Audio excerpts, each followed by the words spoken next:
السلام علیکم ناظرین، پروگرام ویژن بائی راجہ عاطف ذوالفقار کے ساتھ آپ کی خدمت میں حاضر. ناظرین، بنی گالا جہاں عمران خان صاحب کی رہائش گاہ ہے، ان کے گھر کے اندر چل گئی ہیں چپیڑیں. کس نے کس کو چپیڑیں ماری ہیں، یہ پھڈا کیا ہوا ہے، یہ بہت اندر کی ایکسکلوزیو تفصیل آپ کے ساتھ شیئر کروں گا. اور پھر جناب وہ پنڈی گیٹ نمبر 4 والے شیخ رشید احمد صاحب، گیٹ نمبر 4 کی گیٹ کیپری شیخ صاحب کو پڑ گئی ہے مہنگی، اور عمران خان صاحب نے ان کی کر دی ہے کھچائی. یہ سارا کیا معاملہ ہے، اس پہ بات کریں گے. اور پھر جناب سپریم کورٹ کے اندر وہی رانا ثناء اللہ، وہ جس کو کہتے ہیں نا پی ٹی آئی، ان کا دل کرتا ہے کہ یار ایس بندے نے تو اسی پھائی لا دی ہے. ان کے خلاف ایک میں نے آپ سے کل بھی عرض کی تھی کہ ایک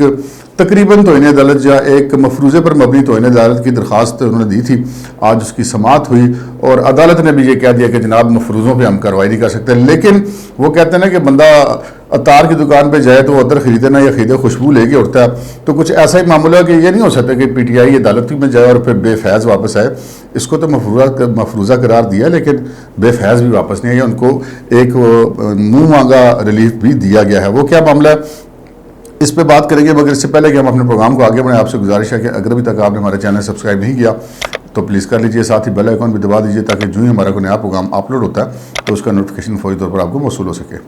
پروگرام کا باقاعدہ آغاز کرتے ہیں ناظرین نے. سب سے پہلے بات کر لیتے ہیں ذرا سپریم کورٹ کی. سپریم کورٹ میں جناب کل ایک درخواست دائر کی تھی پاکستان تحریک انصاف کے وکیل جو فیصل چودھری صاحب ہیں، فواد چودھری صاحب کو جو بھائی ہیں چھوٹے، انہوں نے ایک پٹیشن فائل کی تھی رانا ثناء اللہ وفاقی وزیر داخلہ کے خلاف. اور اس میں انہوں نے کہا تھا کہ جناب رانا ثناء اللہ صاحب نے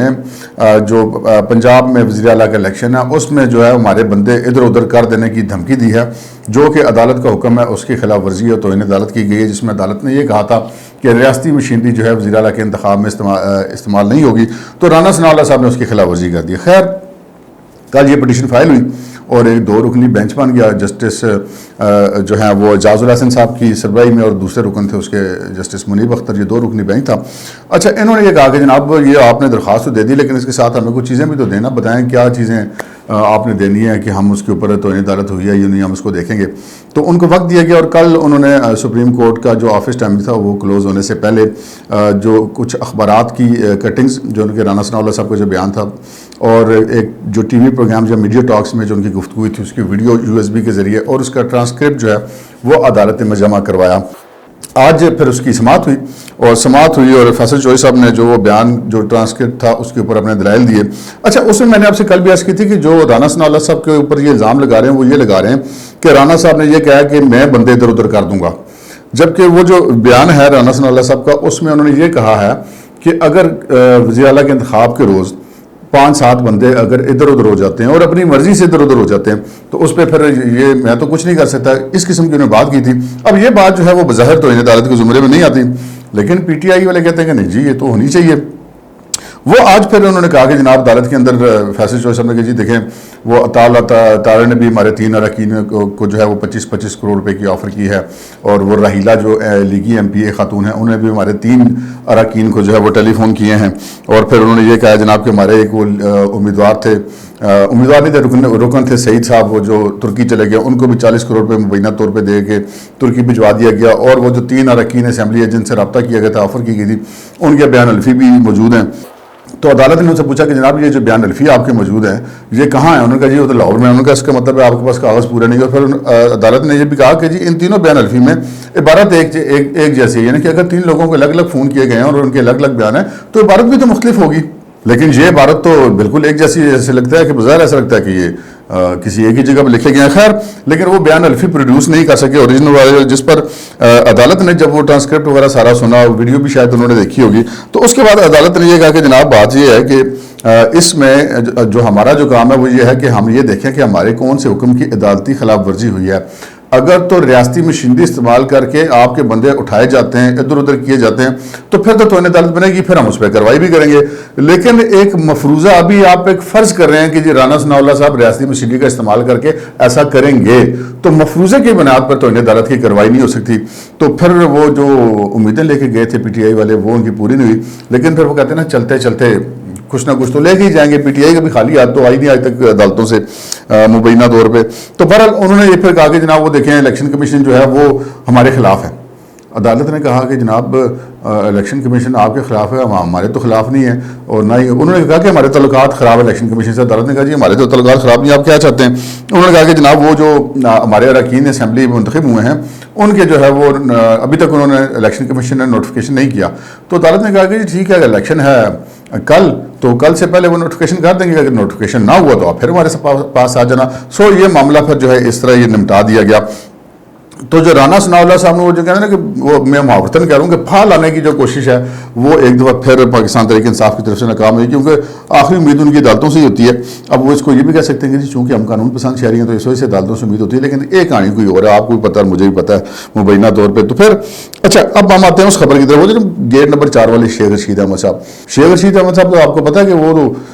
ان کا تو گزارا نہیں ہوتا, وہ تو کھانا نہیں کھا سکتے, وہ تو کچھ چل پھر نہیں سکتے, وہ سانس نہیں لے سکتے گیٹ 4 کے بغیر. ساری عمر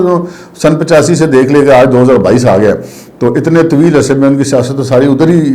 رہی ہے, انہی کے مرہون میں منت رہی ہے. اور یہ بات میں کوئی الزام نہیں لگا رہا, شیخ صاحب خود بڑے فخر سے کہتے ہیں جی کہ میں تو گیٹ نمبر 4 کا آدمی ہوں اور میں تو ان کا ترجمان ہوں. اچھا اب یہ دیکھیں کہ پچھلے دنوں جب یہ عمران خان صاحب کے ساتھ اب یہ اتحادی کے طور پہ ہیں, تو جب وہ انہوں نے سلامتی کونسل کے حوالے سے وہ جو سائفر وغیرہ کے کچھ بیانات دیے اور غلط بیانی کی, تو D G I S P R نے باقاعدہ ٹی وی پر اب یہ بات کہی اور کہا کہ شیخ رشید احمد جھوٹ بول رہے ہیں. اور وہ جب سے انہوں نے کہہ دیا کہ جناب ہمارا سیاست سے کوئی تعلق نہیں ہے, تو وہ جتنے سیاستدان گیٹ نمبر 4 والے تھے وہ آج کل بڑے مایوس ہیں, بلکہ سیاسی یتیموں کی طرح پھر رہے ہیں. تو شیخ صاحب کی مایوسی بھی عروج پر ہے.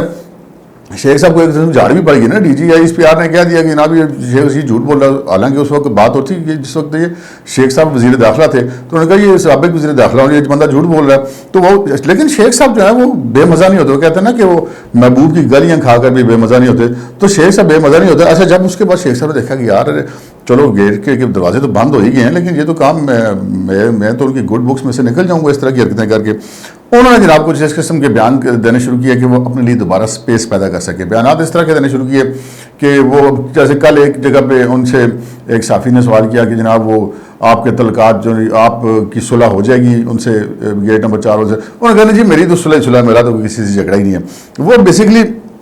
خلاف جانے کا ان کو تصور نہیں کر سکتے. یہاں پہ پھنس گئے چکی کے 2 پارٹوں کے درمیان. سیاسی فائدہ دیکھتے ہیں تو عمران خان والی سائڈ پہ نظر آتا ہے, اور پکا سیاسی فائدہ دیکھتے ہیں تو گیٹ نمبر 4 پہ نظر آتا ہے. لیکن گیٹ نمبر 4 انہوں نے کہہ دیا کہ بھائی جی انہوں نے اسی سیاست نہیں کرنی,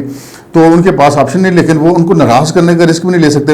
اچھا انہوں نے بیچ میں وہ حاجی بننے کی, بلکہ حاجی نیک محمد بننے کی کوشش کی کہ انہوں نے ایک کل پرسوں ایک ایسا بیان دیا کہ جناب میں جو ہوں وہ ان کے کرا دوں گا, عمران خان کو میں نے منع کیا کہ وہ ان کے خلاف بات نہ کرے. اچھا اب عمران خان صاحب مطلب ان کو یہ بات پتہ چلی, انہوں نے کہا یار تو چنگا بندہ ہے, یا شیخ رشید احمد کون ہوتا ہے مجھے مشورے دینے والا, یا وہ مجھے بتائے گا کہ میں نے کسی صلح کرنی ہے یا نہیں کرنی, یا میں نے کسی کے خلاف بیان دینا یہ نہیں دینا. تو شیخ صاحب کی جناب بنی گالا میں طلبی اور ذرائع کا کہنا ہے کہ جی شیخ صاحب کی چنگی کلاس لی ٹکا کے عمران خان صاحب نے کہا بھائی صاحب تسی اپنی لمٹ رہو, تم مجھے نہیں بتاؤ گے کہ یہ کرو گے, یہ تم کس قسم کے بیانات دیتے پھر, اور کیا میرا جو بھی سٹانس ہے وہ میں جانوں, میری پارٹی چلے, تو ماما لگتا ہے. اس قسم کی گفتگو وہاں پر ہوئی. شیخ صاحب کی بڑی کلاس ہوئی, لیکن شیخ صاحب سے میں نے آپ سے عرض کی نا کہ وہ اگر ادھر سے گالیاں کھا کے بے مزہ نہیں ہوتے تو ادھر سے بھی گالیاں کھا کے بے مزہ نہیں ہوں گے. شیخ صاحب بھی بڑے پکے سیاستدان نے, بے مزہ ہونے والے چیپٹر انہوں نے کلوز کیا, پھر ساتھ ہی دیکھا کہ اچھا عمران خان ناراض ہو گیا, تو اب سے کچھ دیر قبل انہوں نے ایک پریس کانفرنس کھڑکا دی اور کہا کہ جناب 10 اگست سے پہلے الیکشن کرایا, اور یہ ڈیڈ لائن ہے, اور ورنہ خون خراب ہو جائے گا, یہ ہو جائے گا, وہ ہو جائے گا.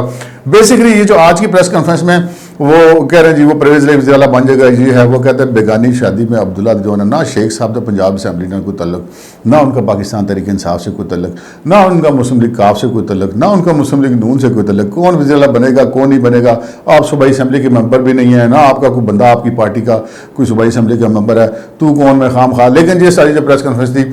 یہ جو خان صاحب نے ان کو جالیاں ڈالی تھی نا کل پرسوں, یہ اس کے بعد شیخ صاحب جو ہے نا وہ ان کو بتانے کی کوشش کریں گے دیکھیں میں آپ کا کتنا جو نہیں وفادار ہوں, اور دیکھیں میں کیسے بڑھ چڑھ کے جناب پریس کانفرنسیں کر رہا ہوں, اور مخالفین میں تن کے رکھا ہے. کچھ اس قسم کی یہ پریس کانفرنس انہوں نے آج کی ہے. اچھا جناب وہ اس خبر کی طرف آتے ہیں جناب جو ہمارے پاس آج آپ کے لیے ایک ایکسکلوزیو سٹوری جناب ہے بنی گالا کے حوالے سے.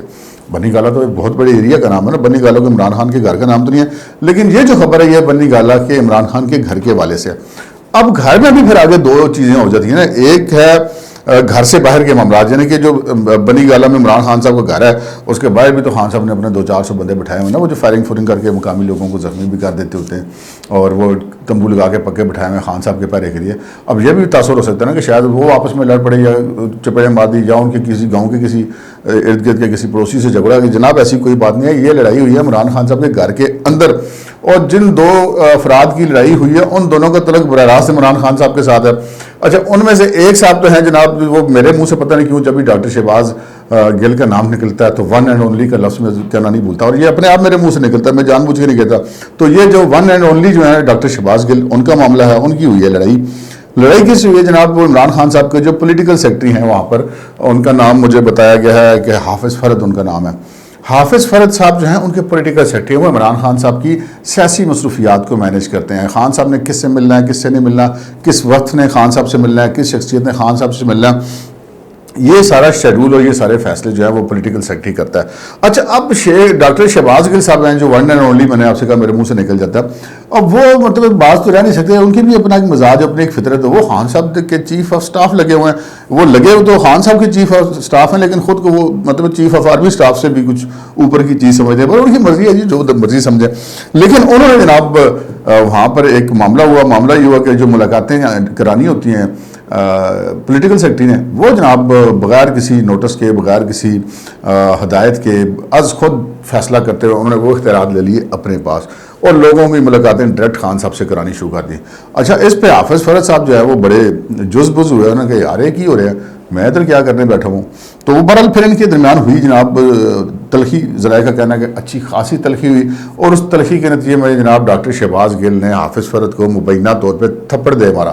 اب یہ کوئی چھوٹا معاملہ نہیں ہے, مطلب ایک بندہ سابق وزیر اعظم رہا ہے, اتنی بڑی پارٹی کا سربراہ ہے پاکستان کی, اور اس کا چیف آف سٹاف اور اس کا پولیٹیکل سیکرٹری آپس میں لڑ پڑے, تفرو تفری ہو جائے, یعنی کہ ہاتھا پائی تک بات پہنچ جائے. اچھا, اس کے بعد یہ پتہ چلا کہ جناب ڈاکٹر شہباز گل کے خلاف, ویسے بھی ڈاکٹر شہباز گل صاحب جو ہے نا وہ بولتے شولتے درنگ سوچ سمجھ کے نہیں ہے, جو سیاسی مخالفین کے خلاف بولتے ہیں وہ ٹی وی پر وہ تو ساروں کو نظر آتا ہے کہ یار یہ بندہ کیا باتیں کر رہا ہے. لیکن وہ جو وہاں پر چیف آف سٹاف جو ہے وہ میں نے آپ سے عرض کی وہ اپنے آپ کو چیف آف آرمی سٹاف کے برابر سمجھتے ہیں. وہ خان صاحب کے چیف آف سٹاف جو ہیں وہ سمجھتے ہیں کہ خان صاحب کا سارا کچھ میرے انڈر ہے. اب وہ بھائی ان کی سیکورٹی کے معاملات آپ دیکھیں, ان کے جو باقی جو بنی گالہ کے ملازمین ہیں ان کے معاملات دیکھیں, جو خان صاحب کے ساتھ جو لوگ چلتے ہیں ان کے معاملات دیکھیں.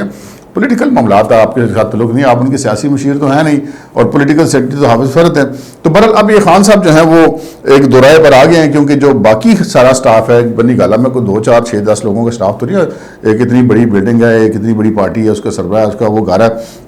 وہی گھر بنیادی طور پر تو ان کے سیکریٹریٹ کے طور پہ بھی استعمال ہوتا ہے عملی طور پر, ویسے تو سیکریٹریٹ ان کا الگ ہے. لیکن جہاں پہ وہ کہتے ہیں ہاتھی کے پاؤں میں سب کے پاؤں, جہاں پہ عمران خان کا گھر ہے اندر ساری پولیٹیکل سرگرمیاں ہو رہی ہیں, تو وہی